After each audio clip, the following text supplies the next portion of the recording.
Isso é o que se desenha por trás de um almoço que, à primeira vista, pareceu apenas mais um compromisso de fim de ano no calendário presidencial.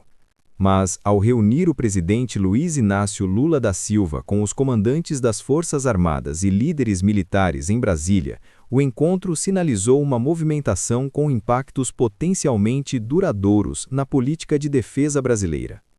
Imagine que, em vez de falar apenas de balanços e metas, o governo anuncia que vai tirar da gaveta um reforço orçamentário de 30 bilhões de reais voltado exclusivamente à defesa nacional, fora dos limites normais de gastos públicos. Foi justamente isso que Lula destacou durante o encontro com os militares. Esse valor não é um gasto comum. Trata-se de um aporte extraordinário, que não conta para o limite tradicional de despesas públicas, uma forma de garantir recursos mesmo em um contexto fiscal apertado. Ele será distribuído ao longo de 6 anos, em parcelas de 5 bilhões de reais por ano, e tem um foco claro: modernizar e fortalecer as Forças Armadas brasileiras. Para entender a dimensão dessa medida, é preciso olhar para alguns dos projetos que devem ser financiados com esses recursos. Sistema Integrado de Monitoramento de Fronteiras, SISFRON, um sistema tecnológico para vigiar as extensas fronteiras brasileiras, especialmente nas regiões mais remotas, com o uso de sensores avançados e integração de dados. Submarino Nuclear Brasileiro, um projeto de alta complexidade e de enorme simbolismo estratégico, que coloca o Brasil entre as poucas nações a desenvolver tecnologia desse tipo. Caças Gripen, aeronaves de última geração que renovam a capacidade da Força Aérea no controle do espaço aéreo. Modernização de navios e mísseis de cruzeiro, componentes essenciais para uma marinha capaz de proteger rotas marítimas e interesses nacionais. Esses investimentos apontam para uma estratégia que vai além da simples compra de equipamentos. Trata-se de uma tentativa de elevar a capacidade tecnológica e operacional das Forças Armadas brasileiras, bem como consolidar uma base industrial de defesa mais robusta internamente. Historicamente, o Brasil tem mantido uma postura de defesa soberana, mas sem grandes ambições expansionistas ou foco em projetos de ponta. Essa tradição tem raízes profundas. Desde o fim da ditadura militar, o país optou por uma política de defesa voltada à proteção territorial e à integração regional, sem grandes investimentos em capacidades ofensivas. Ao mesmo tempo, a economia brasileira sempre precisou equilibrar prioridades como saúde, educação e infraestrutura, limitando os recursos disponíveis para o setor militar. O anúncio de um aporte de 30 bilhões de reais, portanto, pode ser lido como uma virada de página. O Brasil começa a assumir uma agenda de defesa mais ambiciosa, com foco em tecnologia, produção nacional e projeção estratégica global. Colocar esses recursos fora do arcabouço fiscal significa, em prática, garantir que eles não entrem nas contas que medem limites de gasto do governo federal. Esse mecanismo tem sido usado como forma de contornar restrições orçamentárias, que, de outra maneira, dificultariam investimentos em setores considerados estratégicos.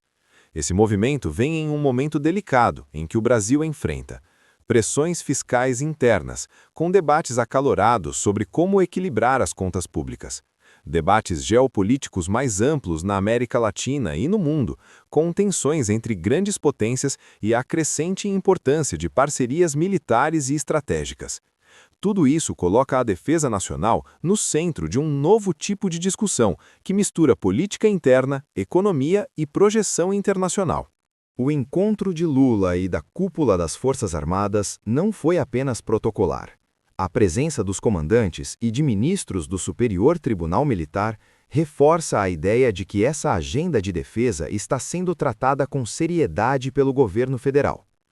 Líderes militares historicamente defendem melhores condições de trabalho, salários e equipamentos atualizados. Nos últimos anos, eles conseguiram reajustes de soldos e discutir melhorias nas carreiras, o que indica um movimento contínuo de realinhamento entre as Forças Armadas e o governo. Por outro lado, especialistas em economia e política pública observam que essa estratégia só terá sucesso se for acompanhada de capacidade de gestão dos recursos alocados, projetos que gerem transferência de tecnologia e desenvolvimento nacional, apoio político contínuo no Congresso e entre a sociedade civil. Esse reforço orçamentário não é apenas uma questão de gastos, é uma aposta no papel que o Brasil quer desempenhar no cenário internacional. Com um setor de defesa mais moderno, o país poderia aumentar sua capacidade de dissuasão e proteção territorial, participar mais ativamente de missões internacionais de paz e segurança, integrar-se estrategicamente em cadeias de produção de defesa de alta tecnologia, projetar poder de forma mais efetiva em um mundo cada vez mais competitivo. Ao mesmo tempo, esse movimento levanta questões importantes. Como equilibrar esses investimentos com demandas sociais urgentes?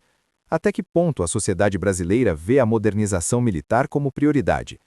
Essas perguntas não são triviais, e a resposta pode moldar decisões políticas e econômicas nos próximos anos.